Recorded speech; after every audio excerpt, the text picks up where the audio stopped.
Marty with Marty's Diesel, and today's video is going to talk about some problems that we as techs and shops run into pretty frequently. In this particular case, I'm trying to replace the AC condenser on this vehicle, and I'm going to just cover some things that are an issue. First and foremost, you can't get the OEM piece anymore, so we're stuck with going with something aftermarket. A couple things I'd like you to notice is I have the bottom on this side lined up, the top on this side I've attempted to line up, and then this side is lined up.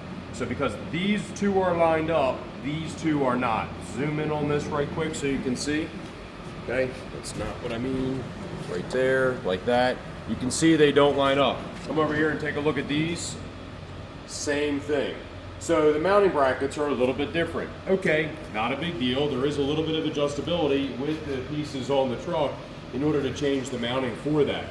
Here's the next thing. This is an AC condenser, and the idea behind having a condenser is to transfer heat.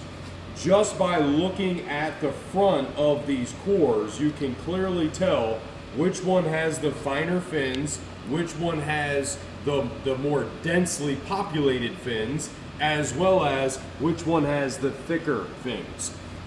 This OEM one right here from 2005, I'm not sure what your percentage difference would be, but if I had to guess, it's probably got a 30 to 40% increase in the amount of fins, thickness of fins, height of the fins, whatever you want to talk about. It's got more cooling surface capacity than what the aftermarket one has. And this right here is a big reason why we like to go back in with the OEM stuff instead of the aftermarket. Not only does this stuff not fit 100% right, but also there's going to be a difference in the cooling capacity of this condenser.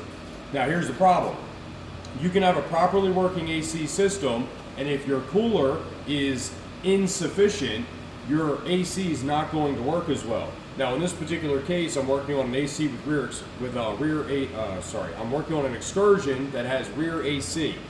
So if one had to think about this, it's going to have the best of the best in order to have AC all the way around.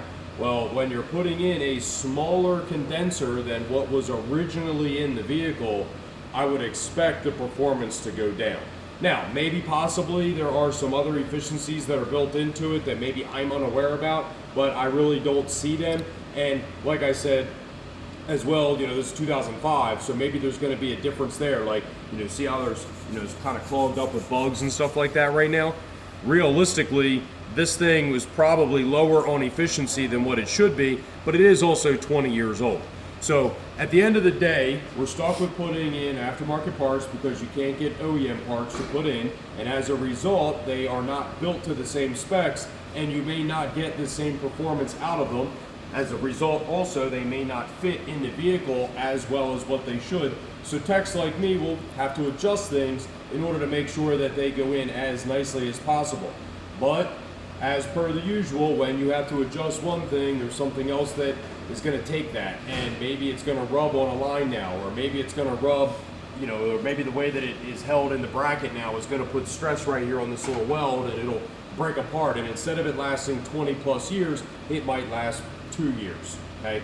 And that's what sucks. As a shop owner, or a tech, or even just somebody that works in a shop and has to use these aftermarket parts, this is just a problem that we have to deal with day in and day out, and honestly, it sucks. So that's a wrap.